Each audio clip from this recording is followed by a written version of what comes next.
इस कहानी की शुरुआत होती है 1906 में कैलिफोर्निया को दिखाने से, जहां विंचेस्टर फैमिली के घर में कंस्ट्रक्शन का काम चल रहा था। यानी यहाँ कुछ और नए कमरे बनाए जा रहे थे। वहीं साइड पर बैठी हम एक औरत को देखते हैं जिनका नाम सेरा विंचेस्टर था और कंस्ट्रक्शन का काम इन्हीं के कहने पर हो रहा था। हाल ही में किसी हादसे की वजह से इनके हस्बैंड और बेटी की मौत हो गई है, जिस वजह से ये हमेशा दुखी रहती है और हस्बैंड की ना होने की वजह से हर टाइम ब्लैक कलर के कपड़े पहन के रखती है। इसके बाद हम एक बच्चे हेनरी को देखते हैं जिसे अचानक कोई बुरी आत्मा पोजेस्ट कर लेती है, यानी उसे अपने कंट्रोल में कर लेती है और वह अपने सर पर बैग डालकर चलने लगता है। तभी यहाँ पर उसकी मॉम आ गई, जो भी दरअसल विंचेस्टर फैमिली से ही ताल्लुक रखती थी और ये सारा विंचेस्टर की भतीजी थी। वो आकर हेनरी के सर से बैग हटाती है और देखती है कि किसी बहुत ही बुरी खतरनाक आत्मा ने उसे पोजेस किया हुआ है, क्योंकि उसकी आंखें एकदम सफेद हो गई थी और वो ऊपर की तरफ इशारा करके कहता है कि he is coming for us, यानी वो हमारे लिए आ रहा है। इसके बाद सीन शिफ्ट होकर आता है एक डॉक्टर पर जिसका नाम एरिक था। उसे नशे की लत लग गई थी जब से उसकी वाइफ की मौत हुई थी। हमें उसके हाथ में एक खास किस्म की गन की गोली दिखाई जाती है जिस पर लिखा था टुगेदर फॉर एवर, यानी हमेशा के लिए एक साथ। तभी यहाँ एक आदमी आया जो दरअसल विंचेस्टर कंपनी से आया था।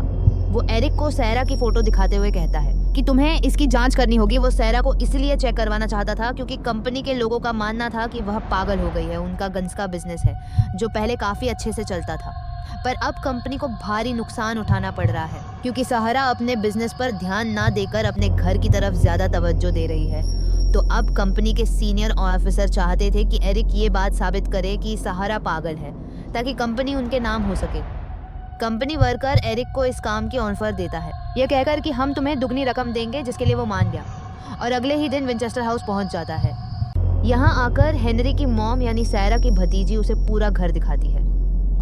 रात को एरिक जब अपने कमरे में बैठकर नशा ले रहा था तो अचानक उसे अपने पीछे एक आत्मा दिखाई देती है, जिसे देखकर पहले तो वो बौखला गया, लेकिन फिर समझता है कि शायद नशा लेने की वजह से मुझे वो आत्मा नजर आई। तभी उसके दरवाजे पर कोई आता है। दरवाजा खोलने पर पता चला कि वो घर में काम करने वाला सर्वेंट है जो उसे खाने पर बुलाने आया था। एरिक जब डिनर करने जाता है तो यहाँ पहली बार उसकी मुलाकात सहरा से होती है। रात को जब वो सोता है तो उसे अपनी वाइफ का सपना आता है, जिसे देखकर डर से उसकी आंख खुल जाती है। अचानक उसे गार्डन रूम से आवाजें आने लगी, जो सुनकर वह फौरन छानबीन करने चला जाता है। वो देखता है कि सैरा एक रूम में है और वो लॉकर से एक बॉक्स निकाल रही है। यहाँ सैरा को भी महसूस हो गया जैसे मुझे कोई देख रहा है, इसलिए वो बाहर आई चेक करने। तब तक एरिक छुपने के लिए एक रूम में चला जाता है। यहाँ भी उसे एक आत्मा दिखाई दी, जिसे देखकर वो डर जाता है। जल्दी से उस कमरे से बाहर आ जाता है। फिर घर में और छानबीन करने के लिए वो घूमने लगता है।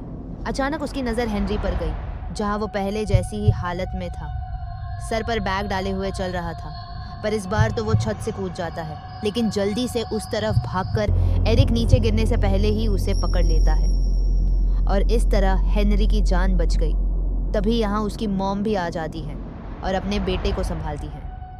यहाँ पता चलता है कि जिस आत्मा ने हेनरी को मारने की कोशिश की, उसने ही सैरा की हस्बैंड और बेटी को भी मारा था, क्योंकि वो एक एक करके विंचेस्टर फैमिली के सभी मेंबर्स को मारना चाहता है, क्योंकि वो इन लोगों से बदला लेना चाहता है। अब वो बदला क्या था, ये तो हमें आगे चलकर ही पता चलेगा। अगले दिन एरिक सैरा से मिलता है, जो उसे बताती है कि मैं पागल नहीं हूँ, मुझे हकीकत और ख्याल में फ़र्क बहुत अच्छे से पता है। साथ ही मुझे इस घर में आत्माएं महसूस होती हैं जो मुझसे कोई अधूरा काम करवाने की बात करती है। अब अगले दिन रात को फिर से एरिक छानबीन करने के लिए घर में घूमने लगता है। तभी वो एक कमरे में सैरा को बैठा हुआ देखता है, जो सर ऊपर करके कोई ड्राइंग बना रही थी। देखने से वो कोई कमरा लग रहा था, और अब जैसे कमरे की ड्राइंग पूरी होती है, वहाँ की सारी मोमबत्तियाँ बुझ जाती है और अंदर कमरे से एक आत्मा अचानक से एरिक के सामने आकर उसे डरा देती है, जो देखकर एरिक की हालत खराब हो गई और वह फौरन वहाँ से भाग निकलता है। अगले दिन एरिक फिर से सैरा से मिलता है, जो उसे बताती है कि जो सारी आत्माएं मुझसे बात करती है ना, मुझसे राब्ता बनाए रखती है, ये सारी की सारी आत्माएं विंचेस्टर की गन से मरी थी, जो गन की कंपनी मेरे हस्बैंड की है। तभी एरिक वही गोली जो उसके पास थी वो सैरा को दिखाते हुए बताता है कि मुझे भी विंचेस्टर गन की गोली लगी थी और 3 मिनट के लिए मैं भी मर गया था, लेकिन फिर अचानक ही जिंदा भी हो गया था। पर मैंने यह गोली तब से अपने पास ही संभाल के रखी हुई है। गोली देखकर सहारा कहती है कि मौत की चीज़ों को अपने पास रखना अच्छी बात नहीं होती, ये चीज़ें खतरनाक होती हैं। और हाँ, तुम्हें भी इस घर में आत्माएं नजर आई होंगी। वो इसलिए आती हैं क्योंकि आफ्टर लाइफ यानी मरने के बाद की दुनिया को देखकर जो इंसान वापस से जिंदा हो जाता है ना, वो आत्माओं को देख सकता है, यानी उसके पास आत्माओं को देखने की खूबी आ जाती है। जैसे कि मेरे साथ भी बिल्कुल तुम्हारे जैसा ही हुआ था। मरने के बाद मैं भी जिंदा हो गई थी और अब वो आत्माएं मुझे नजर आने के साथ साथ वो उससे बात करती हैं, अपना काम करवाने का कहती है। सैरा कहती है कि वो आत्माएं मुझसे उस रूम का रेप्लिका यानी नकल बनवाते हैं जिस कमरे में उनकी विंचेस्टर गन से मौत हुई, और कल रात जो तुमने देखा मैं उन्हीं में से एक कमरे की ड्राइंग बनाकर आत्माओं से बात की, और आत्माएं ऐसा इसलिए करवाती ताकि उसी रूम से जहां उनकी मौत हुई थी वहां से वो इंसानी दुनिया में वापस आ सके और यहाँ सुकून से रह सके। आत्माएं कहती हैं कि वो किसी को नुकसान भी नहीं पहुंचाएगी, इसीलिए तो मैं अपने इस घर में आए दिन रूम्स बनवाते रहती हूँ, क्योंकि उन सब की मौत इसी घर में हुई थी और मैंने हर रूम के दरवाजे पर 13 कीलें लगवा दिए, क्योंकि माना जाता है कि 13 नंबर एक पाक नंबर है जिसे वो रूम्स हमेशा बंद रह सकते हैं और आत्मा वहाँ अपनी दुनिया से हमारी दुनिया में नहीं आ पाएगी और बस उस रूम में ही हमेशा रहेगी। अगले दिन हेनरी को फिर से वो आत्मा पजेश कर लेती है, पर इस बार वो हेनरी को नहीं बल्कि खुद सहरा को टारगेट बनाती है, क्योंकि हेनरी गन से उन्हें मारने की कोशिश करता है। वो सहरा पर हमला भी करता है, लेकिन तभी यहाँ हेनरी की मॉम और एरिक आकर उन्हें बचा लेते हैं। एरिक उसकी मॉम को कहता है कि मुझे आपकी बेटी का दिमागी तवाज़ुन ठीक नहीं लगता, इसे हॉस्पिटल लेकर जाएं ताकि इसका इलाज हो सके। तभी अचानक यहाँ वही सर्वेंट दोबारा आ जाता है और एरिक को कहता है कि मैं आपकी मदद करने आया हूँ। वो एरिक को बातों में फंसा लेता है और उसी बहाने से उसी रूम में ले जाता है जहाँ पर हेनरी बैग पहने हुए खड़ा था। यहाँ आते ही वह अपने असली रूप में आ गया जो था भूत, और एरिक को डरा देता है, कहता है कि वो सब मरेंगे। यह देखकर एरिक की हालत खराब हो गई और वो फौरन वहाँ से भागकर सहारा के पास आ जाता है।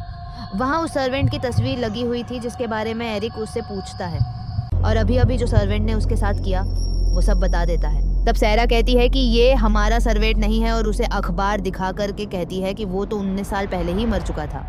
वो हमारी फैमिली के पीछे पड़ा हुआ है, अपने 2 भाइयों की मौत का बदला लेना चाहता है, जिनकी मौत भी एक जंग के दौरान विंचेस्टर की गन से हुई थी। उस हादसे के बाद ही सर्वेंट अगले ही दिन विंचेस्टर कंपनी में घुस गया और उसने 15 मासूम लोगों की जान ले ली। फिर उसने खुद को एक कमरे में बंद कर लिया।